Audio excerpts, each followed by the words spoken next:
Hello, brethren. Welcome to, I guess it's Thursday.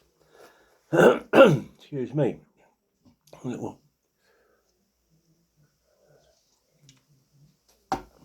Oh, yeah. I guess it's Thursday. Yeah, I'm pretty sure it's Thursday. Anyway, got rain forecast advertised for 5 o'clock. It might happen. It probably won't. But the weird thing, it says the current temperature is 22 degrees, but feels like 23. What? It's like a human being got a sensitivity to temperature for like 1 degree in centigrade or whatever. It's absolute, and there's a big wind as well. So it'll probably not feel like 23, it'll probably feel like less than 20 because it'll be cold. Excuse me, get this, excuse me.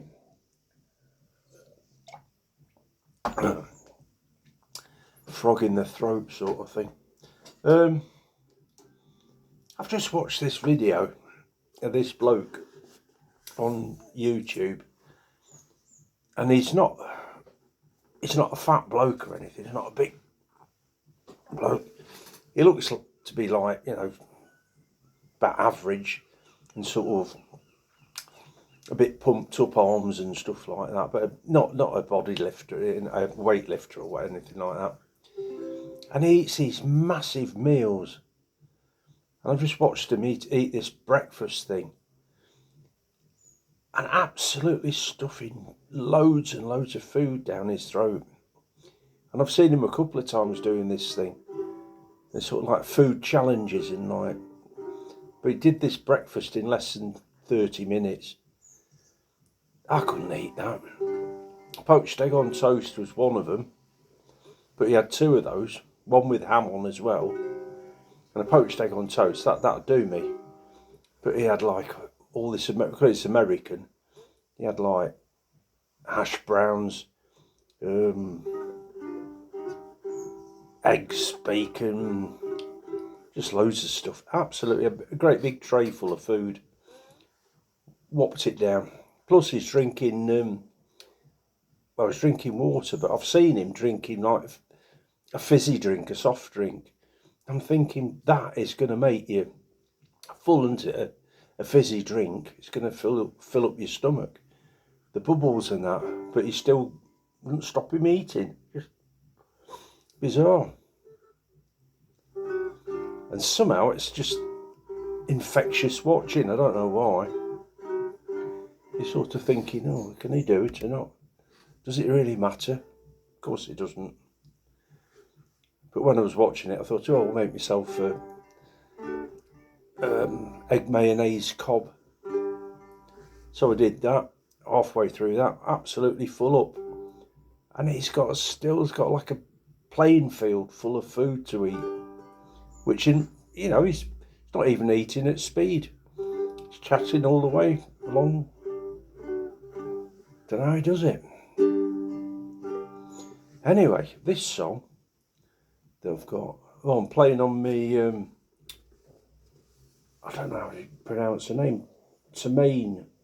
It's an Enya ukulele, but it's a girl called Tamain, I think her name is.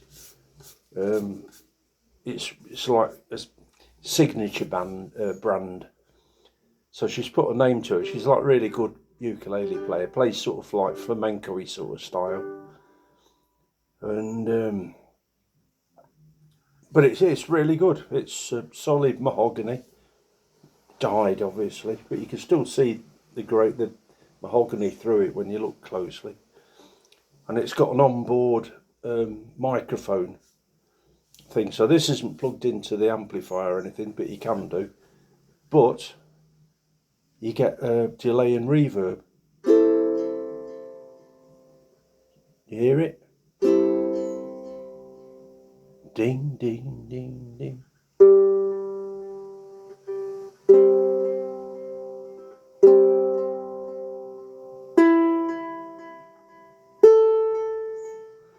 Sounds like a piano, really, doesn't it?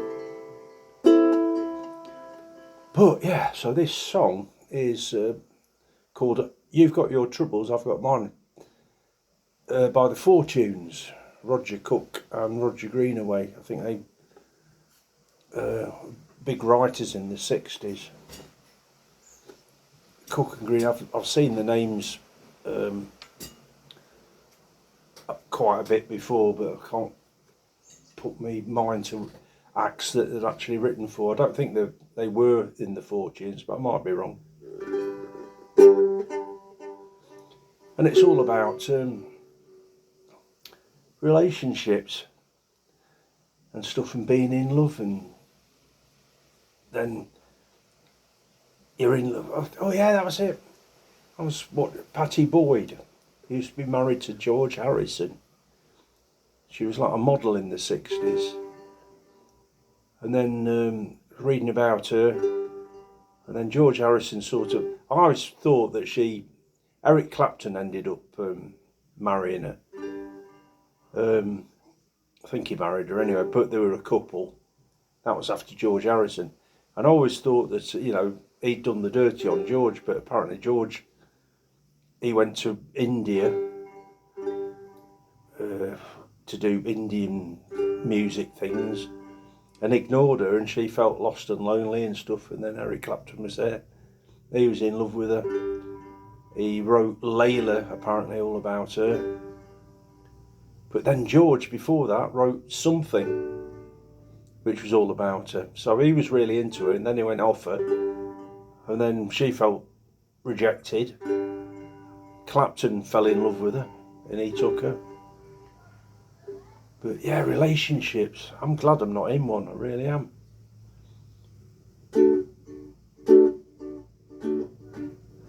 Yeah, I've been married, but I don't know, it's just relationships in general. Just find them problematic.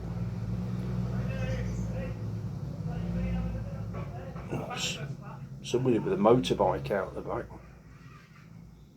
It's not even a road, it's a playing field.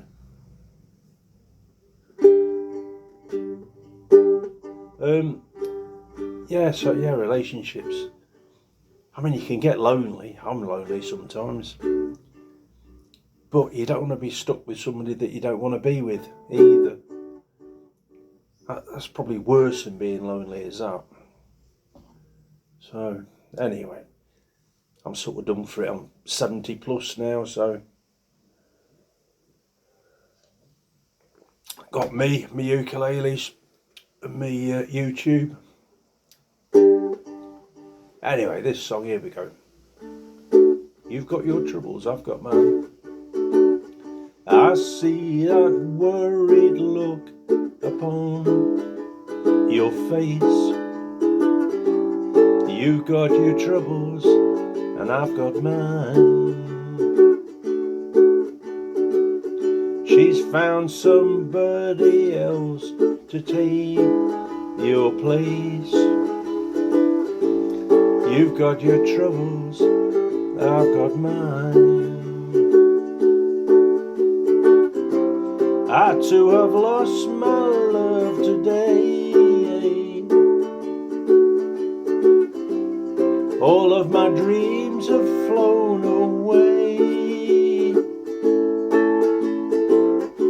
Now just like you, I sit and wonder why. You got your troubles, I've got mine. You need some sympathy, well, so do I. You got your troubles, I've got mine. She used to love me, that I know. And it don't seem so long ago that we were walking, that we were talking, the way that lovers get my words back, often do.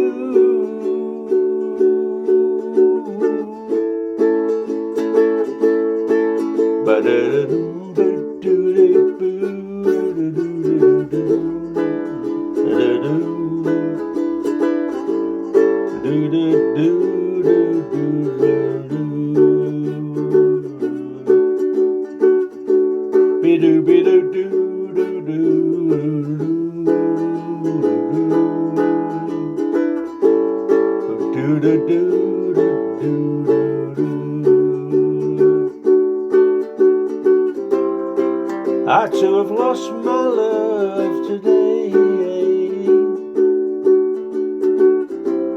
All of my dreams have flown away. So forgive me if I seem unkind. Well, you got your troubles, I got mine. I'd help another place, another time. You got your troubles, I've got mine. You got your troubles, I've got mine.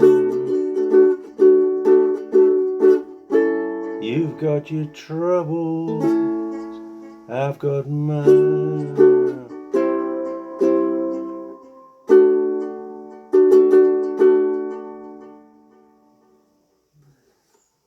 Yeah, I've just worked it out.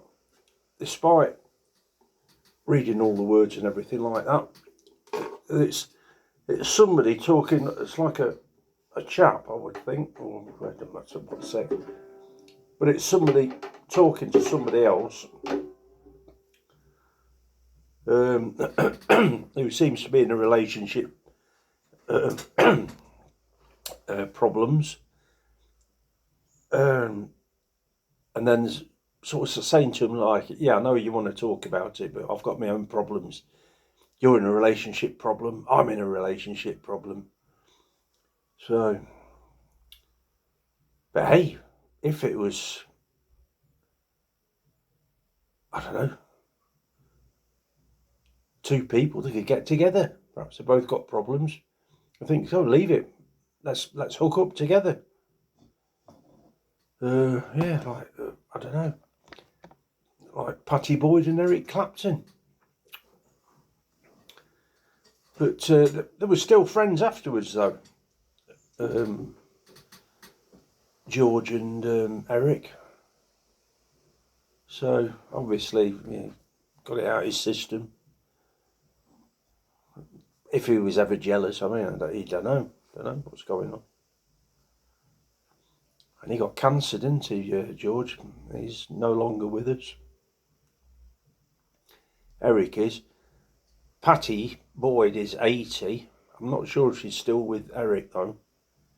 I started watching a YouTube thing about her and that, and it was like, I don't know if you've ever seen it, there's like a robotic computer narrator,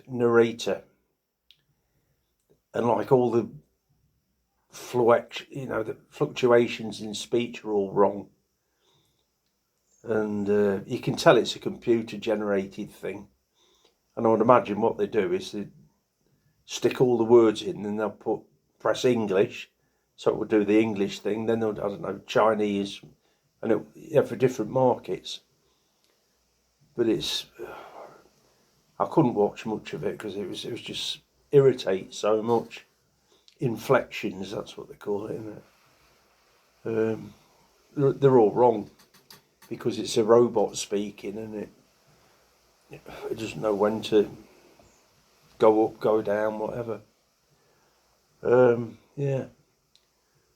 So today it's going to rain at 5 o'clock, according to advertisements, which are rarely. I think they just hit it lucky now and again. But there we are. So yes, so I've been home alone today, no visitors. Excuse me. Just trying to get comfortable on this chair. So I might go onto my electric chair in a bit and go outside and get some, well, not sun because it's just clouded over. But just fresh air, isn't it? It's good for you, isn't it? Fresh air. And then as the winter comes in, it's going to be like too cold to go out.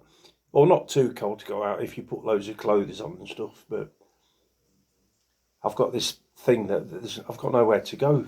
You know what I mean? So I go out in the garden and sit in the freezing cold with loads of coats on, still being cold. I just wish there was a decent pub near me that was like wheelchair accessible and no more than 15 minutes ride away. I could trundle up there each day and then sort of get in and have a bit of a chat with people and that sort of thing. But yeah, I was talking, might have been Clock would have said, this is all you want to get in a care home, and then that's got a pub nearby that you can go to. And then you got company in the day when you're not at the pub with the other people. But in the care homes, there's rarely many of them or any company at all, because they've got dementia and whatever, and they're locked in their own little worlds, which is all sad. But if you're not locked in, it's a barfly thing, if you're not in your own little world, that must be lonely as well, thinking about it. Even though there's people around, you don't know what's going on. So it's not really company at all, is it? But yeah, I mean, the last one I was in, staff were fantastic. You have a chat with them and that. But the inmates, they just put me in rows of chairs and they put a telly on that's not really turned up. It's just some random channel. Nobody's watching it. If you are, you can't hear it because it's turned down too low. And I don't know, there's just lots of lost people, I think. So it's not company. And where they put me last time, it was upstairs, second floor, and I'm in a wheelchair, and the lift broke for 3 days. So I couldn't get downstairs. Didn't see anybody. Well, the people I did see were like the staff that brought food up and that. And then I had to be hoisted out of bed, so the staff did that as well. I don't know why it got to that point, but for some reason I lost my confidence in getting up. So they used to put a sling round me and then lift me out of bed onto a chair, and then the reverse of that, going to bed. Yeah, so I was like isolated for 3 days till the lift got mended again. And then just before I got released, it broke down again. And all the staff wouldn't use it. Excuse me. They walk up the stairs. If they've got like a thing of, cleaning equipment and stuff, they stick that in the lift, press the button for it to go up, but they walk up the stairs themselves because they were frightened of being stuck in the lift, if it conked out, which I can quite understand.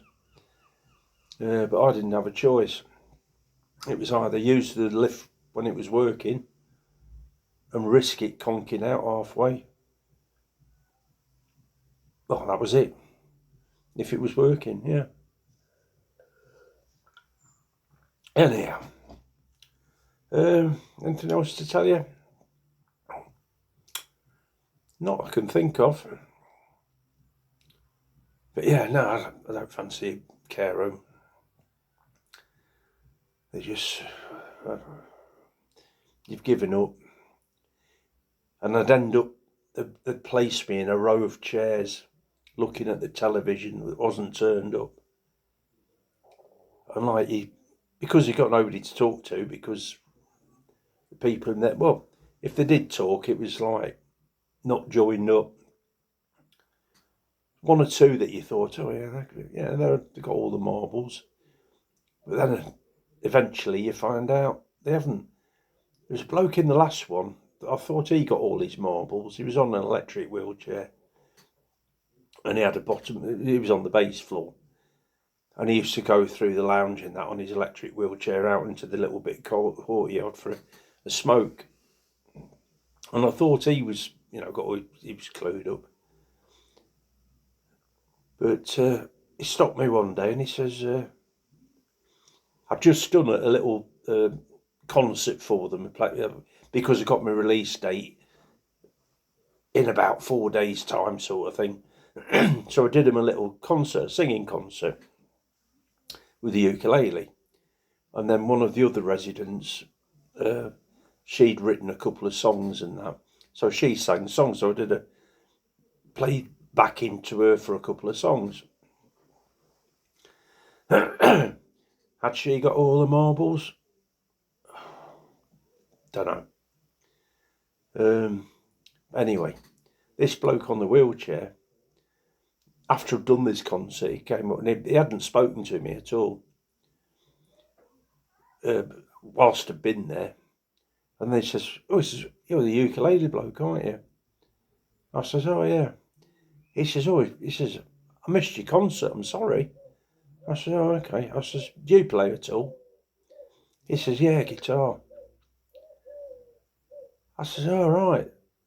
Have you still got a guitar?" He says, "Oh, no, I can't afford it anymore. I had to sell it." He says, "I used to play for AC/DC. I says, "Did you?" He says, "Oh, yeah, I was on first couple of albums. I was playing with the AC/DC. I'm thinking, you're absolutely delusional, aren't you? So 1 minute I think he's all right, the next minute he's delusional. I mean, do you know if you're delusional? I mean, was he making it up on purpose? Was it like a test? See if I challenge him? That wouldn't challenge me. If that's what you want to think, then I don't care. Make any odds to me. But yeah. And then there was another woman who I thought got all the marbles. And I remember at lunchtime, it was fish, Friday fish. Ate all of, good helping of fish and chips and stuff. And then when it come to tea time, she was shouting off saying she hadn't eaten all day. She said she'd had no breakfast, no lunch, not eaten all day. I think, well, you're delusional as well. That's it, but do you know if you're delusional? That's the thing. Anyway, on that trouble note, I'm going to go and hopefully be with you tomorrow. So, as always, thanks for coming.